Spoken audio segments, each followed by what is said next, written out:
When we're doing it, and you talk about putting the pressure on when they breathe out. Yeah. Do we hold that pressure after when they start their in breath, or do we No. kind of release that pressure as well? Release it. Yeah, release it in Okay. general, because yeah, it just gives that person a break. It's kind of like working in a wave-like motion, and when a person's breathing in, they just want them to be able to breathe in the kind of the fresh air, the fresh oxygen, and kind of relax. And then, at the end of the out breath is when you do your deepest pressure. As they breathe out, I often do a bit of pressure. It depends on the technique, but in general, you sort of go into the pressure, and your heaviest pressure is on that out breath, at the end of the out breath, I should say. And then as they start to breathe in, there could be a 2 to 3 second gap there between the in breath and the out breath. And it really does depend on each individual, but that's when you're doing your heaviest kind of pressure. It's kind of like all Okay. the air's out of their body, and then they can handle deeper pressure. But as they breathe in, they're breathing in that oxygen, just to be able to rejuvenate their body from any work that you've been doing on it, that sort of thing. So yeah, I've had it Okay. where sometimes people, especially when you're doing abdominal breathing and you're doing like work on the abdomen, if somebody's working on me and they start keeping their pressure on my abdomen while I'm breathing in, I feel like I can't get a full breath. So in Okay. particular, really watch out for that in particular with the abdomen. But in general, everywhere, it just feels nice to have that time of break from the especially if it's intense pressure. If it's just gentle pressure, it's not so important. Like that's more for when you're working like at a fairly like a if their number is 10 for where they're going to tighten up against you. If you're working up between an 8 and a 10, it's nice to just work like that in a wave where you give them that, you ease off, even if you're just easing off to a 4, where it's not Okay. in any, you don't have to like take your hands off. I don't really think that's always a good idea, but just ease your pressure off in that wave like motion. That's just how the human body releases tension. We breathe in, it's like a wave like motion when we breathe, and our brain wavelengths are wave like motion. So it's the same with releasing tension and pressure. Okay. So, yeah, Cool. yeah. And anybody else got any questions that they can think of right away? Once you get me started, it's hard to get me to shut up. So I could talk about a lot of these topics for quite a long time, but yeah.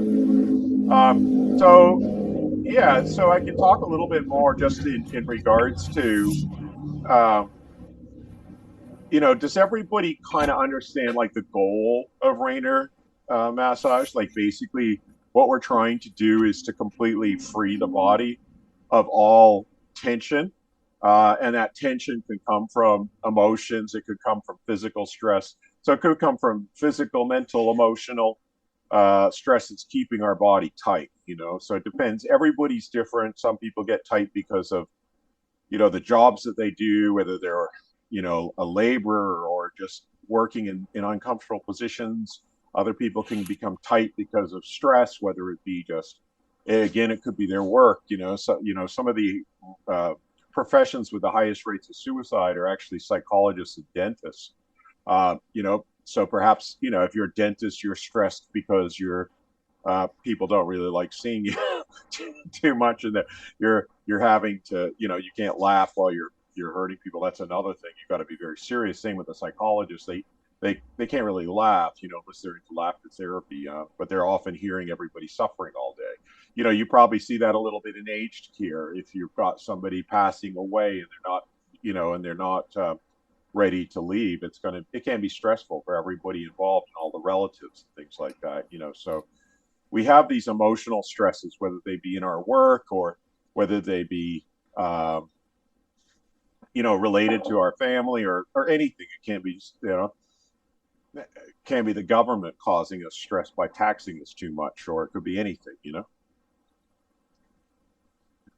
So yeah, these different levels of stress can cause tension, and that's when people are more likely then to have, as you release their tension, they're more likely to have emotions come out, the very same emotions that caused that tension. So that's something, and that's how we, again, working in a rhythmic fashion with things like assisted belly breathing, we're going to facilitate the release of those emotions that are then causing them stress. It's a very interesting thing about how emotions are stored in the body, and how that creates tension. And it's not something that's very well understood by Western medical science and things. They'll often say, "Oh, stress causes tension," or "stress causes ulcers," or that sort of thing. But we have common expressions in English like, "Oh, that anxiety caused me butterflies in my stomach," or different things like that relate to it, or the person's very highly strung, which relates to basically it's not just the physical, it's the emotional. So that's something I think it's very important to remember when you're working on people. Some people have got the tension from physical reasons. Some people have got tension just because of their emotional reaction to the events that have happened in their life. And then they hold on to it, and they usually don't deep breathe then. So one of the things that is very important is about people deep breathing while they're getting worked on. That's going to be your central releasing mechanism. So as you get into it, I was just discussing with the previous group that one of the first things is to relax a person's mind when you're working on them. So starting off with a head massage calms the person down, and then working on with assisted belly breathing helps them to release things. And then that becomes like the central energy channel that you can then feed in by working the hands and feet and working with the bands of tension.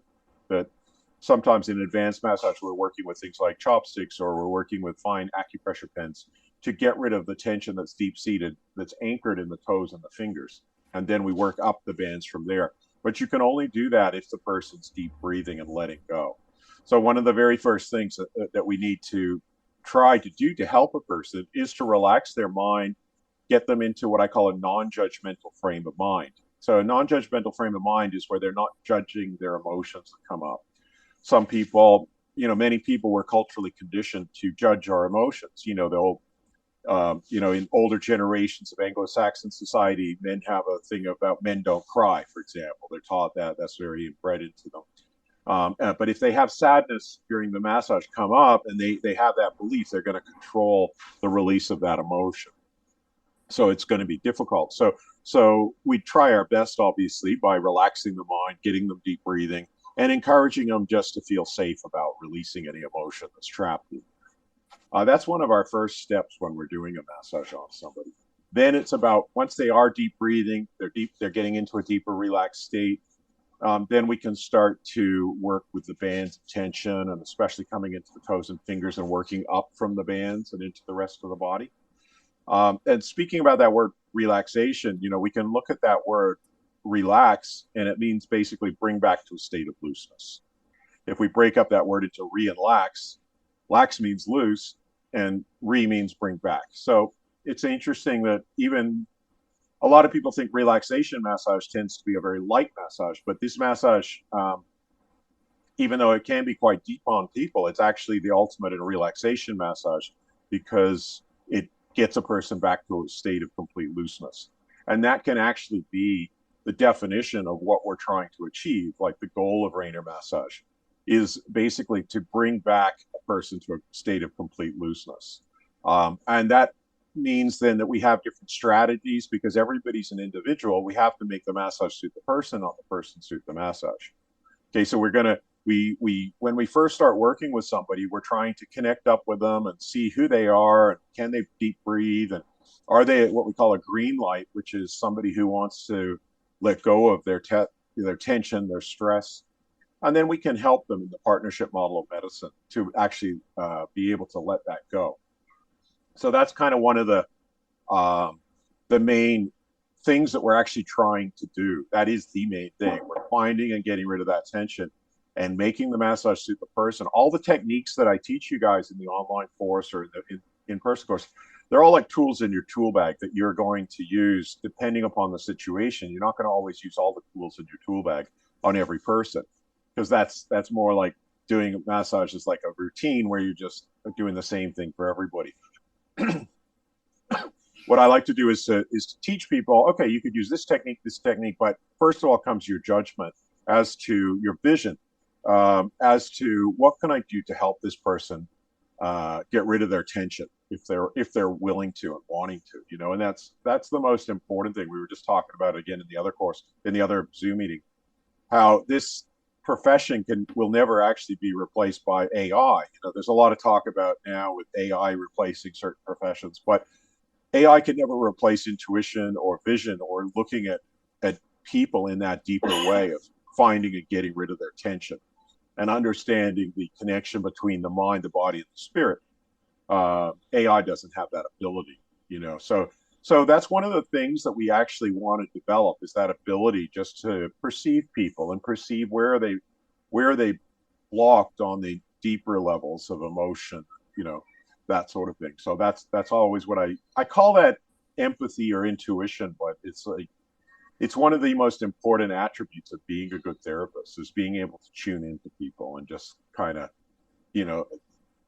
look at them and go, what is the real person? Where is their tension? It's like separating the wheat from the chaff, really, because most people were like wandering around in like straitjackets of tension that's restricting the true expression of our soul, or who we really are. And our job is to kind of help. If that person wants to grow and get rid of that tension, our job is to help them to do that. And so developing that vision is something that can take years. It can take decades, and it's something you're continually working on and growing on. And because everybody's an individual, you're always trying to harmonize that vision on each particular individual that you're working with. And yeah, so that's a kind of overview of the main sort of philosophical outlook of what we're trying to do with Raynor Massage. And then all the other stuff becomes the detail of the techniques, which are like the tools in your tool bag, going, what should I use for this particular individual? And even that could be all sorts of things, not just like physical techniques, but it can be the way you're talking to a person. It can be like some people like humor within their treatment. I know in Australia, humor is very much a part. I lived in Australia for about 25 years and 30 years or something. And it's very much a part of the culture there to have a lot of humor. And some people will find it much more comfortable when you introduce humor into it. Whereas like where I'm living now in St. Louis, it's not really part of the culture. People are much more serious here. And so if you introduce humor, it might be inappropriate because people would not take you seriously as a professional. So all of these things are like tools in your tool bag in the way you're going to relate to a person and try to get them to, you're trying to build what I call the bridge of trust with people. The bridge of trust is that connection. And it's the foundation for a good massage, because a person needs to trust you and you need to trust them to a certain extent when we're working in this partnership model of medicine to try to, find and get rid of their tension, and have it in that non-judgmental frame of mind, because people can feel quite vulnerable during a treatment, especially with certain emotions and things like that. They may be a bit ashamed of certain emotions. They may feel, oh, I'm weak if I'm sad, or, that sort of thing. There's certain, what I call thought viruses around that have made people judge their own emotions. So we need to be non-judgmental and just encouraging for that person to release anything that's kind of dysfunctional or holding them back from their true purpose or their true dharma. Ayurveda is what it's called, your true purpose in life and your true expression of your soul. So does anybody have any questions about that? I'm not sure how well if I've explained that in the online course to that level of depth, but that's the basic underlying philosophy of what Raynor Massage is all about. The rest is all like the detail, like the tools in the tool bag, and those can be changing, and you can pick up new tools from different styles that you like, whether that be a foot reflexology technique that you learn, or a shiatsu technique, or a deep breathing technique or something like that, but that's that's how I've evolved this whole style, is basically keeping clear on what the goal is, that goal of finding and getting rid of anything that's blocking that person and creating tension. On a physical level, it's creating tension, but on a more subtle level, it's blocking the flow of their chi or their life force through their body.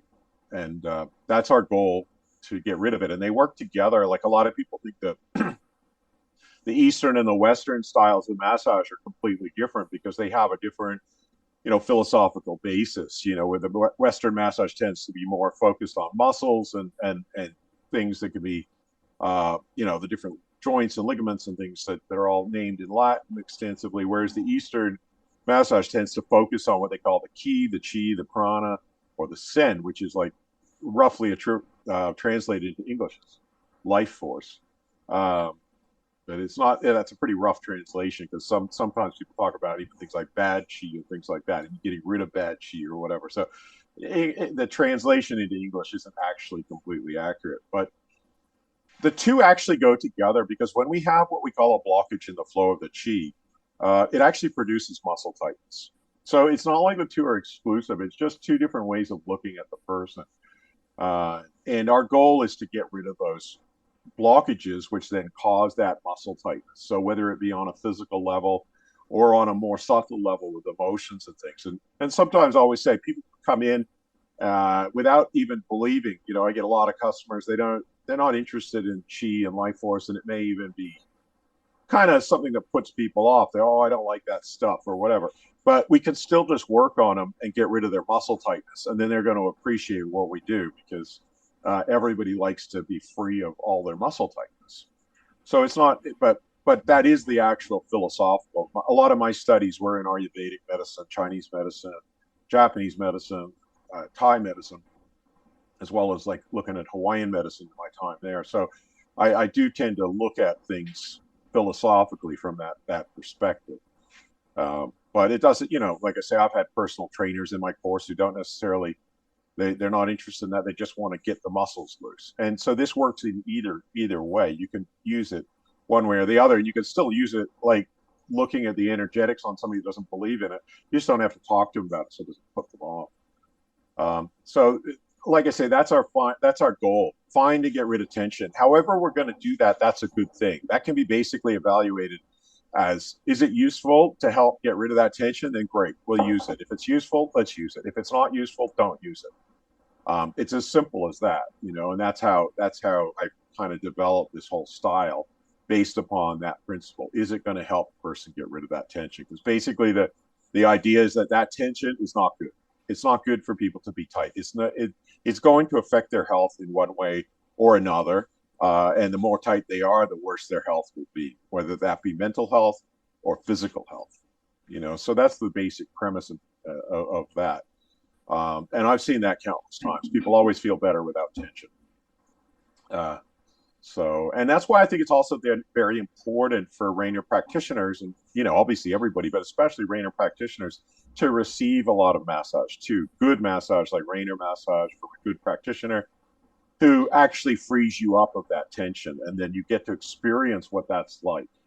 You know, because sometimes you can talk about it, but if you've never been in a state where you really don't have hardly any tension, that you don't really know on that deepest level of knowing from an experiential level how wonderful that is to be tension free as well. So I always advocate, you know, there's that saying, physician heal thyself, you know, so it's something I think is very important. It's important for many perspectives, obviously your own health, but also from that perspective of knowing what you're trying to do. Because if it's just all mental, oh, I got to free people attention, you may not understand, you may not have that passion that's going to then transfer to people that will help them go through sometimes the difficulties, like perhaps when they're looking at emotions coming up that are uncomfortable. It's not always a pretty thing because they've hidden these things deep inside their body. And part of the process of healing is to actually look at these emotions as they come up. And for some people, that can be quite daunting. But if you know deep inside yourself, this is a good thing, this is really beneficial, you've seen the light at the end of the tunnel, as we say, then you're quite happy about helping people to go through that.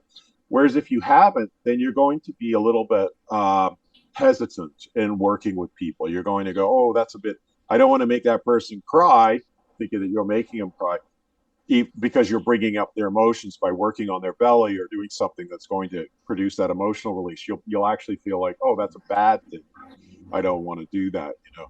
Whereas once you've been through that healing process and you got rid of any emotion that you're holding on to, any stress and tension, and you just feel like, oh, my body feels nice and loose, my mind feels calm, then you're going to know what a wonderful thing that is, and you want to share that with other people, and that would be then your driving force for what you're actually doing, you know, is to share that wonderful state of being tension free with others.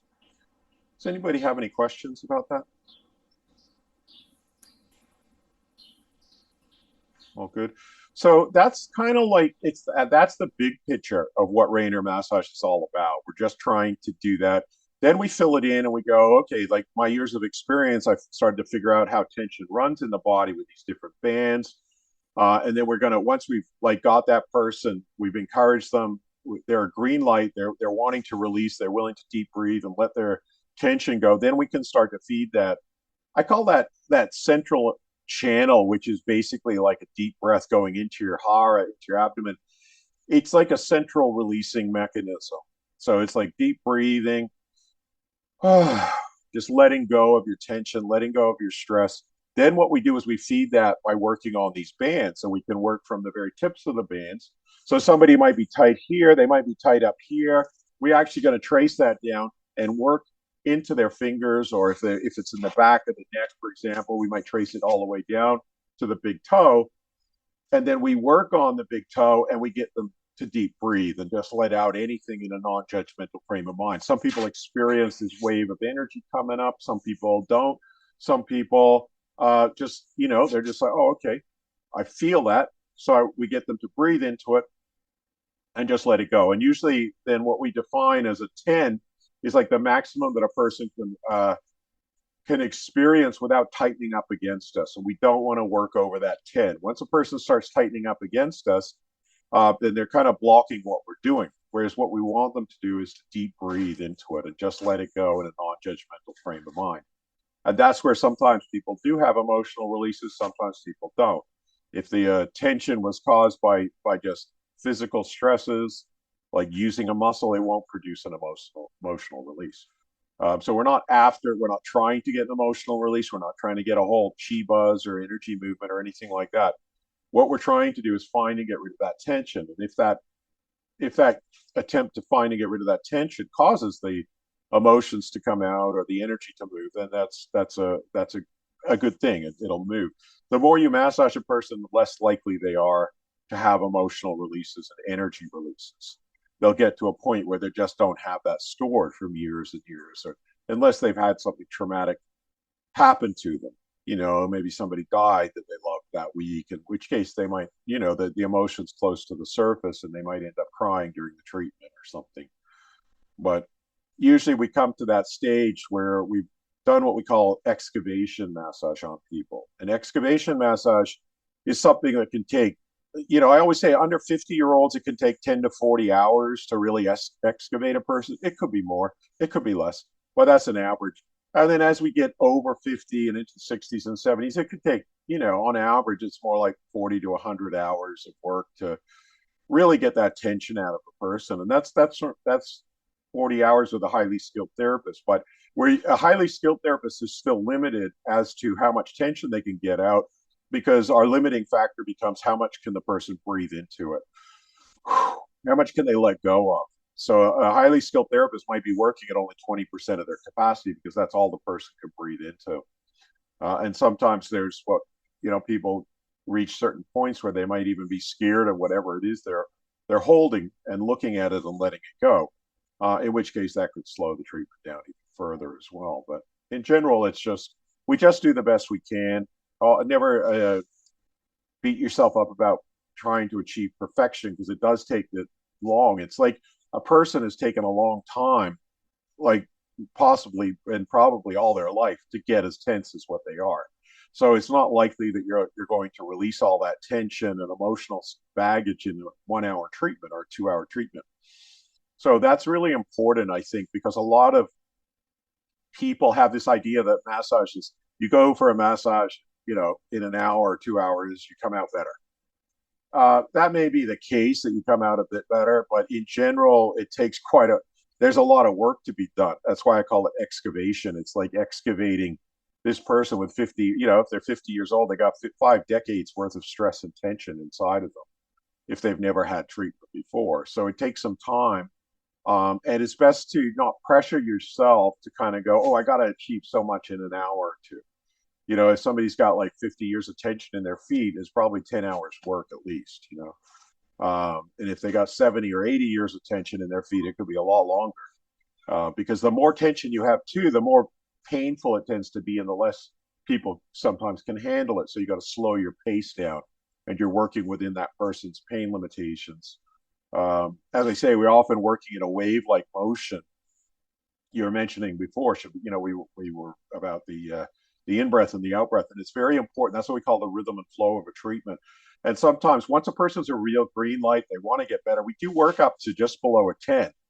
It's like kind of intense, but you don't keep them up there. You're going up and down, and that's going to be your most effective way. But people who are new to it aren't going to want to work up at above 10. They'll go, oh, this is, I thought a massage was supposed to feel good or something like that. Whereas it's like, yeah, it can. If you're not very tight, a good massage won't even hurt at all. But if you're very tight, then it's going to bring awareness to where you're tight. It doesn't actually cause you pain. It brings awareness. It can be perceived that way, but it brings awareness to where you're tight, which is what's causing the pain, is the tightness, and then you bringing awareness to it. So it's very important that people understand that as well, and that's part of what kind of being what we call a green light is about. It's kind of like acknowledging your own tension and wanting to let that go. It's like I use the analogy of somebody going to Alcoholics Anonymous, and one of the first things they have to do in order to be part of that group is to go, I'm an alcoholic and I want to get better. The same with somebody who's tense. If you've got somebody who's coming to you for a Raynor massage in particular, and they're going, if they don't admit where they're tight, then you got a problem. It's kind of like, well, you're not, if you're feeling it, you're going, well, I feel you're really tight here. And they're going, no, I'm not, then you're not getting on that same page with a person. I'd call that a red light. That's somebody that can be quite, I wouldn't get too into working with them if they're not acknowledging and owning their own tension. One of the key things from the patient's point of view or the client's point of view is to acknowledge that they have tension and that they want to get better. That's the two ingredients for a green light. There are going to be a few people out there who don't have any tension in their body, but then the question arises, why are they coming for a Raynor massage if they're completely tension free? Is generally like, okay, well, why don't you make some space for the people that need it? So generally speaking, that's the case, and that's how we ascertain whether somebody's a green light or not. And then once we've got that green light, then, I have tension, I want to get better. Can you help me? Great, yes, we can. We'll do the best we can to help you. And then we're going to find that tension. We're going to get them deep breathing, because it's the partnership model of medicine. It's not just like me massaging the person. It's me working with that person to get rid of their tension, and they need to deep breathe. It's quite different than a lot of styles of massage. I've been to Thailand places, and if you start deep breathing during a massage, they freak out if there's something wrong, But our style, deep breathing, is very important. You can make it more superficial, and you can just use some of these techniques and not incorporate what I'm saying, but it won't be quite as deep or transformational. So here I'm talking more about the deeper level of what we're trying to do. And it does require some experience and working with people, and it takes time. It took me 35 years to kind of really understand what I'm doing, or I keep understanding more, I should say, just going into another layer of depth. I think that's the most important thing that I can convey to you guys. It's kind of more like the big picture of what you're trying to do, and then it's just a case of mastering your techniques and that sort of thing, and keeping keeping those tools in your tool bag for when you need them. That's the key thing. Understanding, okay, I know how to loosen this. I know how to do this joint manipulation movement. I know how to do this. When do I need to do that? And is it appropriate to use that particular technique with this particular client? So you're like a craftsman or a craftsperson that's really trying to, I call it, g'day, Stephen. How are you, mate? Kia ora, bro. Yeah, Morena. kia ora. Yeah. We got a good Yeah. New Zealand group happening here. Yeah. Well, Yeah.